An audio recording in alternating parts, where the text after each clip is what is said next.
Welcome to lesson 2 of your Silnim Tao course. Now, in this lesson, we're going to be going through part A, the first part of the Silnim Tao form, and I'm going to be talking you through it just so you can, also hear and understand where the shapes are supposed to be. I'll be going to the applications in, I think, lesson 4, I think, so you can see some of the applications later, but for now, let's just get the shapes and the sequence down. So, as before, you measure out your stance like in the last video. So bending the knees, toes come out, the heels come out, so you get that triangular foundation. The fists come up to the side. So the fists will be up to the side around chest level. At best, they will be back flat with the chest, but a lot of people are quite tense through their shoulders, so it's difficult to get back here without feeling a lot of tension, because you actually do want to feel as though this is relaxed and coming forward. You can see how the shoulder girdle is quite soft and relaxed for me, and the hand is here, but at first it wasn't. When I first started, it was quite tense and sore because I was holding it up too much. So keep it at a level which is easy for you for now, but ultimately you want to get back to this position. So fists are also both aimed towards the center line, which is that projection of your spine towards that point in front of you at the apex of the triangle. So you'll see how they're already pointed there. And now from here, your left hand comes over your right, pointing downward for the Chit-Sao movement. They extend down and forward at an angle. You see how there's a slight movement of the wrist joint as well. There's this movement of the wrist too as you come. So from here, the wrists change, the elbows expand, shoulders turn. All three joints, 1, 2, 3, are all rotating to bring the double Chit-Sao movement down in front. Now from here, you maintain the space from the wrist and your body, and you turn the right hand up over the left for a double Dai-Sao movement. So down and forward, and then up.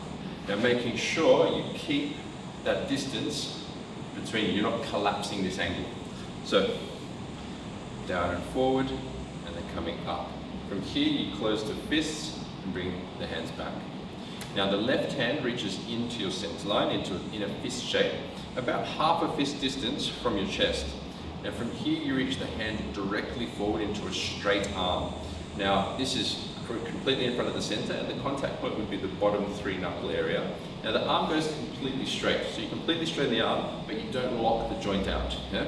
You don't lock it out because it's easier to damage than that locked point, but you straighten it completely to use your full reach of the punch, full reach of the punch, and also having that structure from the stance behind it on connection. Now the palm flattens from here, so you completely flatten the palm, then you point the fingers up, so rotating at the wrist. Fingers go to the side, down, around to a fist, and back. And the same on the right side. Fist to the center, coming straight down through to a straight arm, flat the palm, pointing up, side down to a fist, and back. Now from here, the left palm opens for Tan Sao. And straight away, as soon as you start the Tan Sao, you want the hand and wrist and the elbow arcing in towards the center line. You see the hand lays flat, the elbow arcs into the center. Maintain the spine nice and upright. Palm comes out to about 3/4 extension. Once you're at about 3/4 extension, you point the fingers up, to the side, down, and around. That's called a Hun Sao, or circling hand. And then you come back with Wu Sao, which means guard hand. The hand always stays in the center. You'll notice that you're always keeping the hand on center, so you can maintain and connect your center line into the actual hand and wrist. You want to connect your center into the limb. Yeah? You actually want to connect the center into everything, but we'll go into that more later. So this movement's the Fuk Sao. You come forward through to about 3/4 extension. The palm flattens, circles down and around, and comes back. Now we do the Fuk Sao 3 times. Now the Fuk Sao, you look at the upward position, you see it's kind of like a hook, but the hand is intense. And you float the arm forward, elbow coming into center. And that's the second time coming back for Wu Sao. Now we practice the Fuk Sao, Wu Sao 3 times. It's what we practice most in the form. Because they're both defensive positions, and it's the easiest position to get that connection of the center into the limbs, but also to start to manifest the power of the mind and the energy. So that's 3 times now. Now when you practice on your own, you can practice these as slow as you like, is how I should say. You really want to be practicing really slowly so you can really get into the feeling of the structure, the energy and the connection in the body. Once you reach half a fist from the body now, you pucks out, you parry across to your right shoulder, back to your center line, and then a palm strike straight down the center to a completely straight arm. Flatten the palms, circling the hand of Chun to a fist and back. And now we do the same thing, the same sequence on the right side. Right palm opens flat, arcing straight in towards the center. Elbow arcs in as well, so there's an arced line this way, so you can control the center line. Always keeping the spine nice and tall, reaching 3/4 extension, point the fingers up, side, down, coming around, up for Wu Sao from Hun Sao. The elbow joint is closing, the shoulder joint rotating to bring the hand back in Wu Sao position. Wrist turns over, coming forward for Fu Sao, elbow arcing in once again. Spine tall, shoulder rotating, elbow expanding, hand in a hook type position but not tense. Once again, reach 3/4 extension, flatten the palm, coming down and around and back.